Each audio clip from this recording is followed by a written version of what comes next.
Morgan's, and Rod was the man that helped. Thanks, Mike. Congratulations.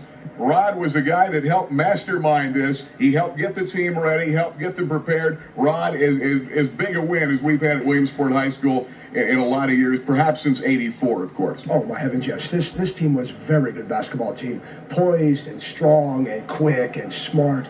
And they were a very, very good basketball team. I've got very little voice left yelling over the crowd, but our kids played real well. They played smart in the beginning. They got a little sloppy in the middle, but then they came back to do some good things in the end to cause us to win by 1 point. So many teams have folded in the past, and so many teams, not only the Millionaires, but many teams fold against this type of pressure. A blink of an eye, they're back up by 11 points. You guys came back at one stage. You were down 67-59. You then went on a run, and the Millionaires kept cutting it back. You outscored them 11-3 the rest of the way, topped off by that three-point shot at the buzzer to tie it up. One of the shots heard around the world here. No doubt about it. Yeah, these guys are so doggone relentless. Their pressure is so good. Whether they're down by 10, up by 10, or it's a tie ball game, they're going to pressure, and they're just going to bother you. They've got such quick hands. They foul a lot that wasn't called. Knocking the ball away from out of our hands. We'd rebound, they'd knock the ball away. We'd dribble, they'd knock arm away. Some were called. There could have been a lot more called. They were complaining about the fouls. Jeez, there could have been a lot more.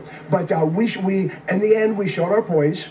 Cliffy fouled out, so we had to bring Joe Bacon, Mike Shivitson off the bench, and control the tempo, break the press. We did one thing wrong as the game progressed. We stopped attacking. We'd break the press, shoot a layup, or get in a good shot, and all of a sudden we started backing up, and we made too many backward passes. We didn't make enough forward passes. But then once we started getting that out of our system, started attacking more, then we were in good shape. And we played good defense. When they had the lead, boy, they called 2 timeouts. It really helped us. When they had the lead, I was surprised by that, but that helped us get what we wanted to do discussed in the huddles. But then we played good defense. We caused them to throw the ball out of bounds one time. We caused them to 2 guys go for the ball and knock it off their leg out of bounds. We had a chance to come back, hit a couple big shots, and Rashid's shot is unbelievable. It's something you dream about. I'm sure he practiced it on the playground since he was 2 years old, firing up 3, 2, 1, and it went in. Something he probably did a million times, and fortunately, it came through one time at the right time. And I'll tell you, we're real quick. One other thing.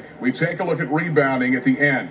It was Gray with 10. Haynes had 13 rebounds. Both players played outstanding games inside in the paint. Yeah, I challenged both of them as we were preparing for this game. You know, I saw them play down in Villanova. And their men are big. I mean, you know, Carroll's a tremendous player, number 40, and the big kid's strong. And I challenge him. They're going to beat you. They're going to push you. I told Scott in the locker room, if that big kid pushes you an inch, you push him a foot. And if he pushes you a foot, you push him 2 feet. Be physical in there. Show him what you are. Show him what Williamsport is all about. That we're not going to back down from anybody, no matter who they are. And Scott held his ground, and he got us a lot of good rebounds, a lot of big rebounds. And started us a break a couple of times with some good passes. When he outlet the ball to Cliffy, had everybody else, and Cliffy shot a layup. And in a game like this, 2 points is a lot of points. It's a very big play. Rod, as you see, is very calm right now.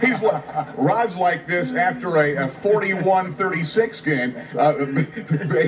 Real quick. I am going to make it real quick because Rod's going to hyperventilate on us here, and he's too big for me to have to pick up. I'm used to this. Listen, big guy, I want to ask you something. I mean, you've been around some good teams. I mean, you've coached softball, you've coached football, you've coached basketball, you've done it all. You've been in state championship games.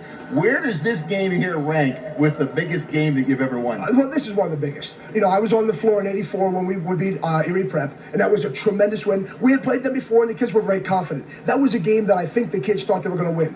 All 3 of our softball state titles, we were confident. We had good pitching, we had good defense, we were very confident. This one was something we were not quite as confident, and to pull this off, it was just a great job by the kids. Coach White did a great job coaching, made some good substitutions, made some good changes, and this was a very big win. This is one of the biggest. I'm very excited. And one other thing, I'll tell you, Rod Morgan did a great job of scouting and preparing the scout team for this game. Rod, congratulations, great win. It was a great win. We're very happy, and we got 2 more days of practice, 1 more game. You always want to go farther. You always want to go on. Real quick, winner of which game? Now let's talk about that real quick. To my understanding, we play the winner of Cumberland Valley, Hatboro Horsham. Cumberland Valley, we scrimmaged early in the season. We've seen them. We've got them on tape a couple times. They're a good team. Their big men are good. I think our guards are a little better than their guards. The Hatboro Horsham I've never seen. We've got scouts down watching the game now. I'll get a film, and I'll watch the film tomorrow and decide. But if it's CV, our guards, I think, are a little better than CV's guards. Their big men are decent. 2 6'6" kids. But with the way Tobias and Scott are playing, and it's just, Nate's got a very bad ankle. Nate, to get out there on the floor at all, showed a lot of grit because his ankle is really bad. And, get him 2 more days of rest, 2 more days of Whirlpool, get him ready. And we'll be all right. We'll be all right, Saturday. Take a nap. It'll be good. Great win, Ron. Us home. Great win. We'll take a break. We're going to talk to the star of the game, Rashid Campbell, and a shot heard around the world. Our McDonald's play of the game coming up next.